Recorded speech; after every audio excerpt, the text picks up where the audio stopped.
Welcome to This Podcast is Making Me Thirsty, the number one destination for Seinfeld fans. This is Two Up and Two Down. Here's our producer, Chris, to start us off. All right, folks, it's another week of Two Up and Two Down, and today we're doing a Season 3 episode, The Good Samaritan. And Tony, start us off. What's your first up?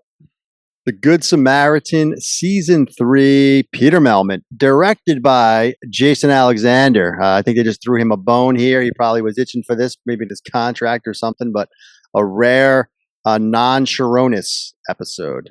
Non-Sharonus. All right. Anywho, we got to give two ups and we got to give two downs. Where do we start? All right. First up, and this is the big matzo ball for me. I'll just take it. I'm not going to beat around the bush. Sometimes I try and be cute. This is an all-timer for me. Eduardo Carocchio, when Jerry has the dish towel, when he finds out about the story. Uno momento, por favor. And, excuse me, where does a woman find a matador on the Upper West Side? Zabar's? Perhaps Ray's Pizza. Unbelievable Jerry moment. George steps back and lets Jerry have it. He's all mad. It's just because of your fault, And then Jerry just steps in, does the whole thing with the dish towel. Unbelievable. I'll watch that scene 100 times. That ranks up there with me of an all-timer. Love Jerry. Love the Ray's Pizza line. Zabar's. Eduardo Carocchio with the dish towel. Never gets old for me. That's easily my first up for this episode. All right, yeah, that's good stuff there. So good one. All right, Chris, over to you. Your first up. Wow, I didn't think that was elephant in the room material, as you say. What's interesting, it's a great scene, but it's almost like I feel like Jerry's crime was way worse. She just said she was dating a matador. Oh, definitely way worse. But I mean, he still found his place in there, and incredible. For me, I'm gonna go. I love this scene when Michael calls Elaine, and she's on the phone at her apartment, obviously, and she's crinkling the paper, and he goes, "She's with your bald friend, isn't she?" I mean. I'm going to sew his ass to his face. I mean, the panic in Elaine and her struggling and, typically that's why George is the ultimate liar. He could come up with something. Elaine has that little cutesiness and honesty to her, which is why, we think about the finale and you never want to put her in that bucket because she is I think a pretty good person. So, but she did try to cover. She knew it was true. She knew what George was up to, but, I love Elaine on the phone. It's good stuff. And again, Michael yelling, and you could just feel his anger and passion. Your little bald friend. I mean, gets me every time. A lot of good little meaty conversation and scenes in this episode. Tony obviously hit one of them, and I think we got a few more to go here. Yeah, let's skip it to it. Tony, over to you. What's your second up? It couldn't have been a better segue. I mean. This is, early Seinfeld season 2, 3, 4. It's Larry David, it's Peter Melman, it's Larry Charles. I mean, that's what it is, right? Larry Charles gives us all the darkness, with the limo and everything else. He always has that weird twist, that darkness edge. Melman wrote like Larry David wrote, quick, witty, conversational minutia of life, and this is perfect example of it. To Harris' point, I mean, reminds you of the Fix Up a little bit, the way they do their little back and forth, that whole Abbott and Costello stuff they love to do. Melman writes it perfectly. Jerry and George deliver it perfectly. I mean, the God bless you conversation with the two of them, maybe she was a multi-sneezer. She sneezed earlier on, and she did. The way they just go back and forth, solid Jerry George conversation. To Harris' point, they do it a few times in the episode. Don't sell yourself short saying God bless you every Tom, Dick, and Harry, at risk of a great personal risk. I mean, so good. The two of them are on point. And Jason Alexander, give him credit for directing this, I suppose. I mean, the way they work together on the couch, very, very good. Why we love season 3. It could have been written by Larry David, but Melman really delivered in this one. I mean, even on this rewatch, I like this episode, I think, more every time I watch it. I just think because of those scenes, because of the writing, Maybe she's holding the God bless you till it completes the series. Just so good. The two of them together in Jerry's apartment. Perfect writing, perfect delivery. To why we love the show. It's just a small thing like this that just they carry it out. They take everything they can out of it. So much meat there. To O'Hara's point.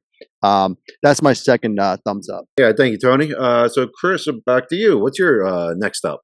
Multiple scenes of that, and one I love. That was incredible. Analyzing the God bless you, but back at the apartment, By the way, Elaine doesn't need to know about it when he's telling the story about it. He's like, I dig, and he just walks away. Oh, you dig? Yeah. But George is like, yeah, there's a lot of potential here. Like, that's why I've never had a long relationship, because I've never had a great meeting story. So, and then that kind of dovetails into Elaine coming in and Jerry having to tell the story, and George is kind of needling him, and the karate stance stuff into Queens. I mean, incredible, just incredible stuff. The conversation started with Jerry and George, and then of course George having a little fun. It's usually the opposite. Jerry kind of poking George on things like that. So this was good to see. Actually, Jerry just become a pretty good liar. He kind of became George in that sense, which was interesting to see now that I'm just thinking through it. And I got a karate stance. I mean, just great stuff. And then obviously ended with that scene with, you'll pay, I'm there. And then that led to, again, the conversation Tony just talked about. So just, you're right. Alexander, you think Sharonis was a part of this, the way it was moving, it was tight. And obviously the writing of Melman was spectacular. So it sounds like we have a solid episode here. So let's talk about some downs that you might have come across. So Tony, what's your first one? Yeah, I dig, and the karate stance. Two great mentions there. I had to give kudos there too. Listen, for me, another big elephant in the room. I mean, I think you both know where. I don't know. Maybe you don't know where I'm going with this, but my down. I'm glad I'm going first. It's one of those episodes where I don't have a lot written down, so I'm glad I'm going first because Kramer, my God, with this head stuff, forget about it. I'm done with it. He gets kicked in the head. He forgets things. He falls. Mary Hart. I guess this is based on something that really happened during that time. I barely remember that. This is just like, hey, we know Kramer's going to knock it out of the park. Michael Richards is amazing at physical comedy. Let's just have him do this. And like, what's the story? You have him come in and do this whole shaking thing and then hit his head every time he hears Mary Hart's voice. Terrible. I never liked it initial. It's one of the reasons why I don't put this episode too high. But it's getting less and less weighted down as I rewatched it. It wasn't a lot of it. It was two scenes, but O'Hara likes to say I need more Kramer, and the Kramer I got in this is two bad scenes with a bad storyline. Yes, Michael Richards can make it funny, I suppose, but to me, I need more than that for Kramer than just falling down and hitting his head because he heard Mary Hart's voice. I got to go there. That's my down. Yeah, I feel you on that one. So yeah, good pick. Chris, over to you. What's your first down? Well, from one elephant in the room to another, as my partner likes to say here with the elephant in the room, the whole "you are so good looking" stuff. This is kind of it's kind of a Melman thing, or quite frankly. I mean, there was a bunch he hit on, right? From Shrinkage to Double Dip to what was it? Yada yada. I mean, a lot of them hit, and I think they wanted this one to hit, but it didn't hit. God bless you. God bless you. It is what it is. I think comedians try to reinvent the wheel here every time. I think they just pushed it a little too much. I mean, every character was discussing it. Even like Becky Kelke, you're so good. You're like, enough already. It didn't land. If they did it once, maybe, but they dragged it out for the whole 22 minutes. So not a little issue with that. As we like to say, beating a dead horse rarely happens in season 3. Now, I'll give him credit for taking a swing. You got to take swings in life, but this one was a miss. Yeah, I feel you on that one too, as well. So good choices there, folks. Tony, back to you. What's your second down? Yeah, listen, O'Hara. No one loves Melman more than O'Hara, but he's tough but fair, folks. I mean, that's a solid analysis. He doesn't always hit. Like O'Hara said, you got to try it. I don't mind. I don't hate it as much as him, but I get his point, and it definitely is overplayed, and it probably falls a little short in that respect. My second down, friend of the show, Melinda McGraw.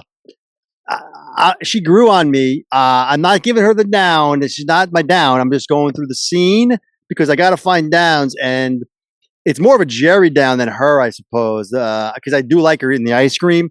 But that ice cream scene, Jerry trying to needle her a little bit. Anthony Quinn always leaves a note. Like, sounds like O'Hara may have that one too. I mean, it's kind of an easy one for me. I do like Melinda McGraw.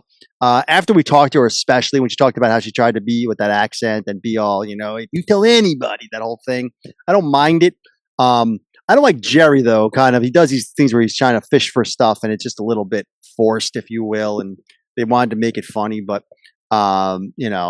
like I said, don't mind the ice cream stuff, but don't love the conversation. Anthony Quinn always gets pulled into these episodes for some reason too.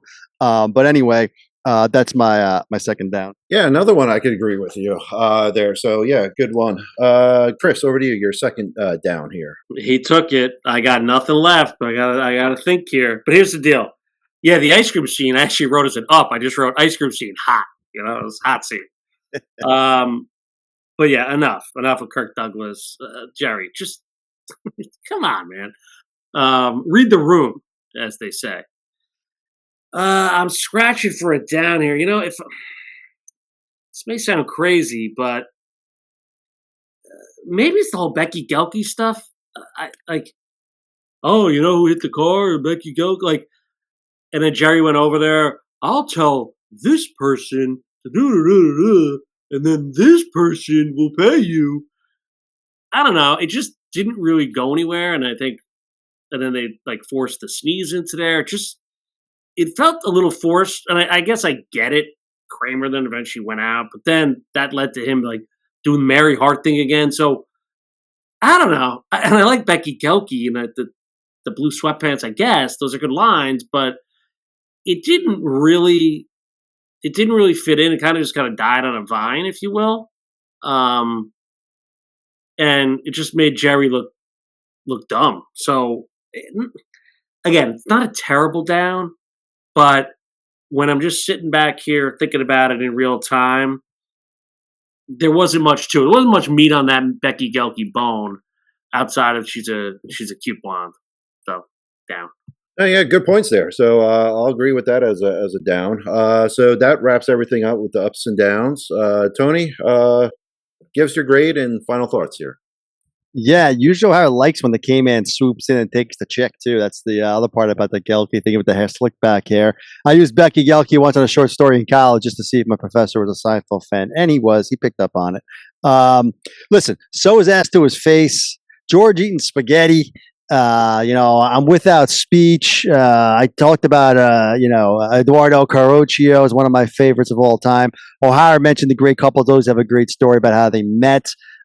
Great Seinfeld line. This is a fun episode. We didn't really get into Ann Tallman, friend of the show. Michael Richards' longtime girlfriend gave us amazing stories about him and that whole thing there. She was so much fun. Melinda McGraw again. Such good conversations with George and Jerry. Not a lot of downs. Both of us struggled for downs. This is a really fun, solid, good season 3 episode. It's not an A. It's not A range. That said, I think I really like this episode though. More and more I watch it, I think the Kramer stuff used to weigh down more with me, but that's what's really keeping this below A's area. I wrote down 2 grades. I'm looking. I don't think I can even go as high as a B plus. I think what I'm giving the Good Samaritans a solid, clean B.